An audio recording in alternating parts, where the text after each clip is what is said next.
లో మనకు కనిపించిన వ్యవహారం అండి. ఇక్కడ ఏంటి అంటే ప్రభుత్వమే అంటే ఎక్కడైనా సరే నేరం జరిగితే పోలీసులు యాక్షన్ తీసుకోవాలి. అంతేగాని అసలు మీ మీద ఎఫ్ఐఆర్ కట్టాలా వద్దా అనేది పైనుంచి ఆదేశాల కోసం ఎదురు చూడటం అంటే అంతకన్నా దౌర్భాగ్యమే ఉంటుంది. జగన్మోహన్ రెడ్డి పాలనలో జరిగింది అది. ఎవరి మీద ఎఫ్ఐఆర్ కట్టాలన్నా సజ్జల రామకృష్ణారెడ్డి పర్మిషన్ కావాలి. సజ్జల రామకృష్ణారెడ్డి పర్మిషన్ లేకుండా వాడు ఎవడన్నా ఎఫ్ఐఆర్ కట్టాడు అంటే ఇంక అవుట్, అక్కడి నుంచి అతన్ని పంపించేస్తారు.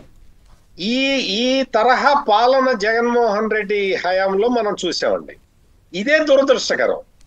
ప్రభుత్వమే గంజాయిని ప్రోత్సహించటం, ఆ గంజాయి స్మగ్లింగ్ కి వాళ్లే సహకరించటం, ఈ గంజాయే కాకుండా మాదక ద్రవ్యాలు అవన్నీ కూడా మార్కెట్ లో అవైలబుల్ గా ఉంచటం, ఇవన్నీ నేరాలు జరగటానికి కారణాలు.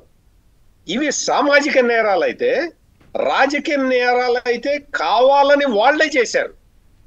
రాజకీయ నేరాలు అంటే అపోజిషన్ పార్టీలను అణిచివేయటం, మీరు ఇందాక నుంచి చెప్తున్నట్టు భావ ప్రకటన స్వేచ్ఛ లేకుండా చేయటం, పత్రికలని టీవీ ఛానల్స్ ని గొంతు నొక్కటం, ఇవన్నీ కూడా ఆర్గనైజ్డ్ క్రైమ్స్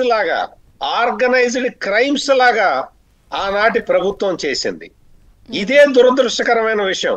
ఇదే సమాజంలో అశాంతి రేకెత్తించింది. నిన్న మొన్న మనం చూసాం, అది ఒక జిల్లాలో వాళ్ళు మేము పక్కా వైసీపీ రా అని చెప్పి వాడు ట్రాక్టర్ మీద ఎక్కి ఆ గంజాయి మత్తులో అరుస్తున్నాడు.